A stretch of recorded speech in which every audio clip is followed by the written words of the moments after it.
Quentin Tarantino is famous for his bombastic, over-the-top violence, stylized bloodbaths that turn brutality into spectacle. But in Django Unchained, there's one scene that might be his most brutal yet, and ironically, it's the one where he chooses to hold back. Instead of drenching the scene in gore, Tarantino forces us to sit with the horror, letting sound and suggestion paint the most disturbing image imaginable.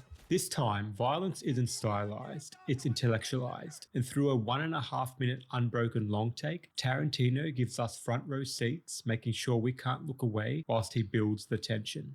The scene in question is the death of D'Artagnan, who, at Calvin Candie's orders, is torn apart by a pack of vicious dogs. It's the second of 3 milestones in the film that shows us just how depraved Calvin's morals are. A villain who doesn't just kill, but rationalizes cruelty as if it were business or science. At this point in the story, Django, played by Jamie Foxx, and Dr. King Schultz, played by Christopher Waltz, have successfully deceived Calvin Candie, played by Leonardo DiCaprio, posing as slavers interested in the brutal world of Mandingo fighting. In reality, their mission is far more personal, gaining access to Candyland so they can buy Django's wife Broomhilda under the guise of a business transaction. As they ride along with Candie's convoy, they reach the outskirts of his plantation, where they stumble upon a grim spectacle. D'Artagnan, one of Candie's slaves, has attempted to escape, but has been caught by Candie's trackers. Now he's cornered, perched in a tree with a pack of vicious dogs waiting below. The tension in the air is thick, but it's how the next few minutes play out that makes this moment one of Tarantino's most unsettling scenes. Before we dive into the scene breakdown, it's worth noting that this isn't the first time we've seen Calvin Candie's cruelty on full display. By the time we reach this moment, Tarantino has already introduced us to the depths of his depravity, most notably in our very first encounter with him.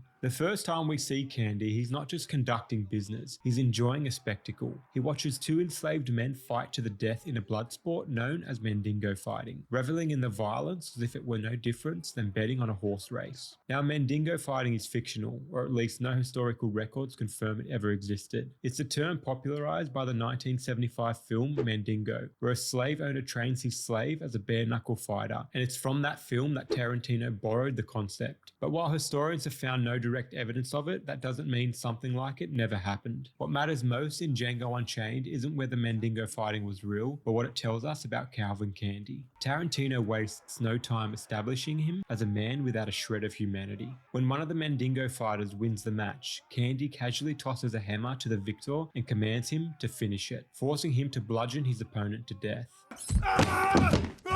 Finish him. This is a classic villain introduction. The first scene with a major antagonist is often designed to make the audience hate them immediately, and it works here. We do hate him. But what's interesting is how this moment also serves to disarm us. It's so brutal, so shocking, that we assume we've seen the worst of Candie, that the film has already revealed his darkest side, which is what makes this scene and Calvin's second instance of depravity all the more disturbing. The scene opens with a wide shot as the convoy comes up the road. It immediately sets the mood of confinement and unease as the frame is practically packed with trees. The convoy is relatively small in frame and we can barely even see the sky. Compared to the earlier shots of the convoy crossing open landscapes, this moment feels claustrophobic. We're no longer in neutral ground, we're deep in the south now, deep in Candie's territory. As they ride in, we shift to Django's perspective. Candie's trackers look up at him, staring, silent, processing what they're seeing. A black man on a horse. Their expressions flicker between shock and quiet resentment, reinforcing the brutal reality of the world Django is walking through. All the while, we hear feral barking in the background, but we don't know why yet. We cut to D'Artagnan up in a tree, and then a quick tilt down frames the dogs at the bottom of the tree barking at him. What makes this moment so effective is that we don't just cut to the dogs, we tilt down. A cut would have given the audience a split second of detachment before the horror is revealed. The tilt keeps us locked in the same visual space. This builds on Tarantino's larger intent, to make sure we don't just see the moment, but that we're stuck inside it. Django and Schultz are frozen, forced to witness the cruelty play out, and Tarantino does the same to us. The tilt subtly removes our sense of control. We don't get to choose when we see the dogs or how we process it. The camera forces our gaze downward, locking us into position. Look what happens if I remove the tilt down and we just cut to the dogs. The impact isn't the same. The tension doesn't build. The feeling of entrapment is gone. This little moment isn't just about showing fear, it's about making us feel it.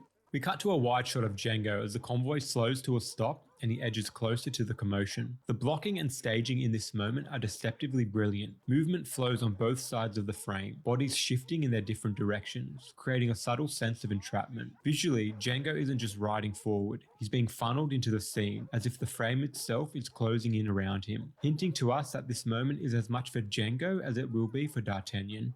Then we cut to an even wider shot. D'Artagnan clinging to a tree center of frame, with Candie, Django, Schultz, and Candie's men settled in the foreground. But Tarantino makes a crucial decision here. He doesn't bring us close to D'Artagnan. Instead, he holds us at a distance with this wide frame, forcing us to observe him like a spectacle, just as Candie and his men do. The framing turns this moment into something chillingly passive, as if we're not just watching a man about to be punished, but watching how the casual treatment of another human has become in this world, very much a spectacle. As the tension builds, Candie commands his trackers to quiet the dogs and orders D'Artagnan down from the tree. His lawyer, Mr. Mogi, dutifully opens the carriage door, and this is where the real weight of the scene begins. We enter a 1 minute and 33-second unbroken take, a deliberate choice from a director known for his meticulous filmmaking. The lack of cutting traps us in the moment. We have to be witness to the real-time horror, watching Candie's power play unfold whether we like it or not. As Candie steps out of the carriage, the camera tilts down to his boots, following him as he walks straight through horse shit. It's a moment that might seem incidental, but this is Tarantino. There's nothing accidental about it. His films often inject irony into dark moments, and this is no exception. The choice to include this quietly undermines Candie's self-image. He presents himself as a refined southern aristocrat, a man of taste, wealth, and power. But here he is, literally stepping through filth. A visual metaphor simple but cutting, because no matter how much power he wields, he is still heavy in filth, both literally and morally. Candie strolls towards D'Artagnan, stopping beside his lead tracker, Mr. Stonecipher. The camera frames them in a mid-2 shot, a seemingly simple composition that carries a powerful visual message. The framing and staging here are masterful. The shot is packed from end to end with bodies, the carriage, the slaves, Django, Candie's men, all stretching across the background, creating a wall of entrapment. There is no open space, no visible escape. The blocking reinforces the power play unfolding, which, as we're about to see, this scene turns into a chess game of sorts, a play at power. Candie asks his lawyer who D'Artagnan is supposed to fight next, and D'Artagnan desperately begs for mercy, pleading that he can no longer fight. In response, Candie walks closer, kneels down to D'Artagnan's level and faces him directly. The camera now frames them opposite each other in a wide shot, and the composition is masterful. Beyond just being a confrontational angle, the framing quietly reinforces the power dynamic at play. If you split the frame in half, a clear divide emerges. On Candie's side, his men and the dogs stand behind him, a physical embodiment of his authority. On D'Artagnan's side, nothing, emptiness, isolation. The visual contrast is striking. We don't just see his helplessness, we feel it. The audience is given front row seats to what's unfolding, and we know it's only going to get worse as Candie delivers the line, "You're in trouble now, son." And then, with the calmness of a businessman settling a debt, he begins to rationalize the cruelty about to unfold. When I paid $500, and I expect to get 5 fights out of a nigga before he roll over and play dead. D'Artagnan cost him $500. If he isn't going to give Candie at least 5 fights, well, there must be consequences. Candie steps up and turns around, and the camera dollies upward, reframing to capture the full entourage gathered before him as he explains the situation. There's a noticeable escalation in his voice now, a shift from casual cruelty to something more performative, theatrical. What makes this shot so effective is how Candie seems to command not just the room, but the camera itself.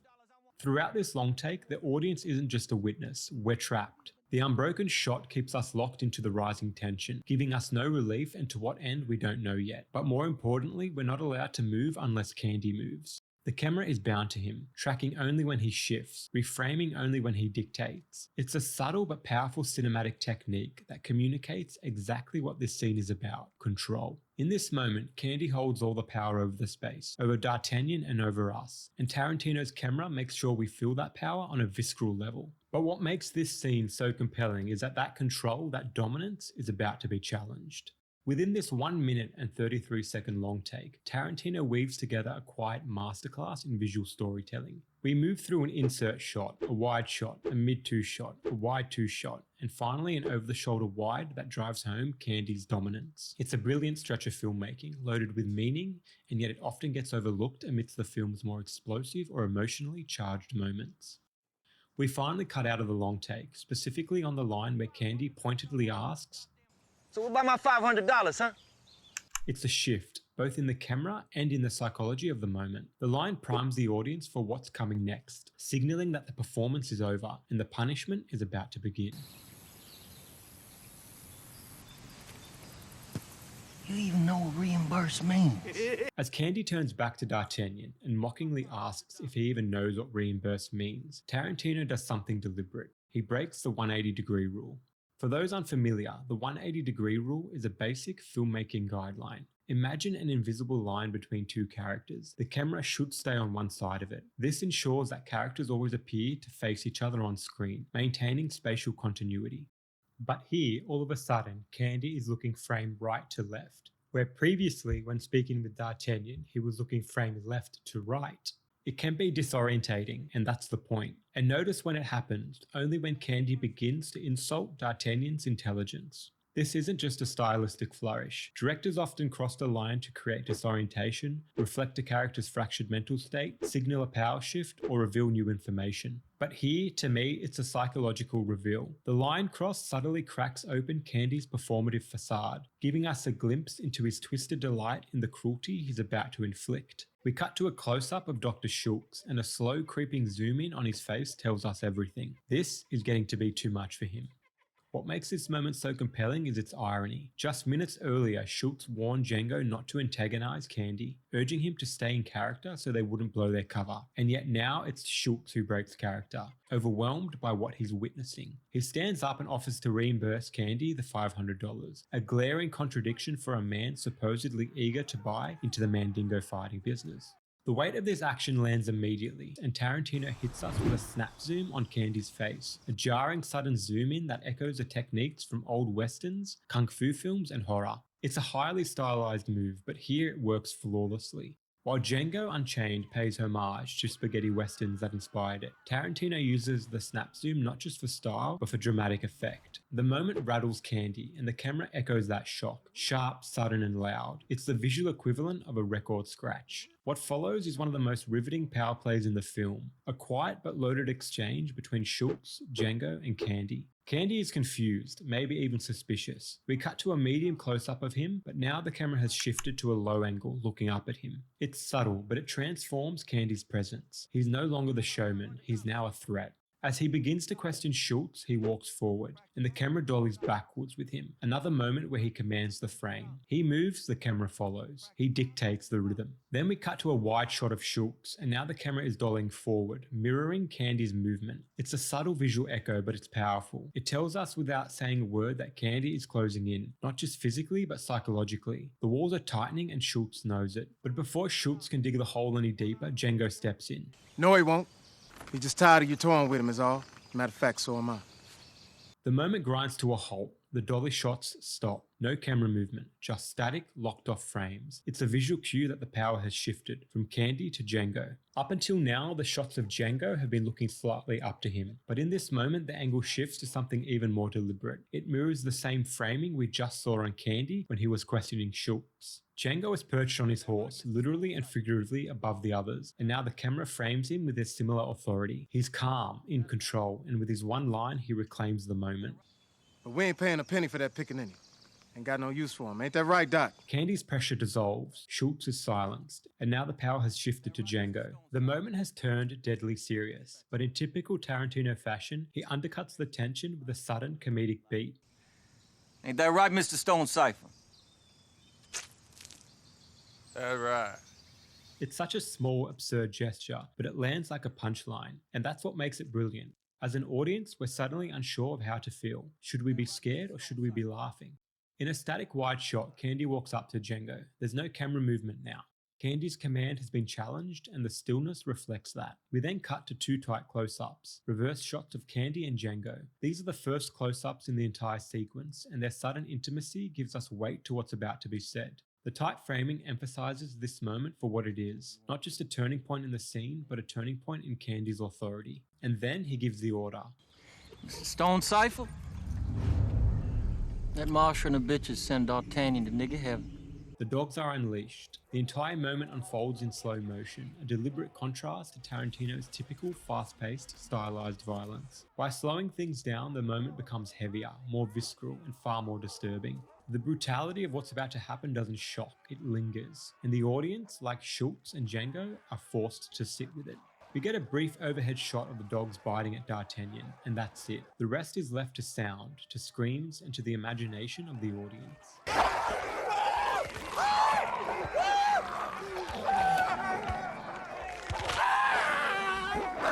It's a disturbing choice, precisely because it denies us spectacle and instead forces us to feel the horror. Then we cut to our first close-up of Dr. Schultz. His face says everything. This is a man who tracks, hunts, and kills, but this moment is different. This isn't just justice, this is cruelty. And for the first time, Schultz looks visibly shaken, disturbed, in a way that lingers long after the scene ends. We return to the two close-ups, Django and Candie locked in a stare, and while the horror unfolds off-screen, the sound bleeds into the space between them, making the moment feel even more violent. This is Candie's final power play, a wordless statement punctuated by D'Artagnan's death. But Django doesn't flinch. As the script notes, he's used to seeing worse. He holds Candie's gaze, unfazed, and ends the moment with a cool, calculated blow of his own. We rode 5 hours so you could show off your stock. Because as of now, if he's an example, I ain't impressed. And this is where Tarantino's restraint becomes most powerful. The choice to not show the full attack is one of the most deliberate and impactful decisions in the film. By keeping the violence off camera, Tarantino shifts the weight to emotion, not spectacle. We're left alone with the sounds, the silence, and our imagination, which in many ways can be far more disturbing. More importantly, by focusing on Schultz and Django's reactions, Tarantino shows us where the real violence lands, in the minds of those who have to live with it. And as we see later in the film, this is the very moment Schultz has flashbacks to. It's not a moment he can forget. It's the one that breaks him, and ultimately why he detests Candie entirely. And just like that, the scene ends. We're so used to Tarantino's tense moments exploding into sudden, stylized violence. But here, nothing erupts. The score rises, the convoy moves on, and we're left sitting with our imagination. Tarantino, known for excess, instead chooses restraint as his weapon. It creates a moment more disturbing than any shootout or blood-soaked finale. Because here, we don't see the evil, we hear it. And that's what makes it linger.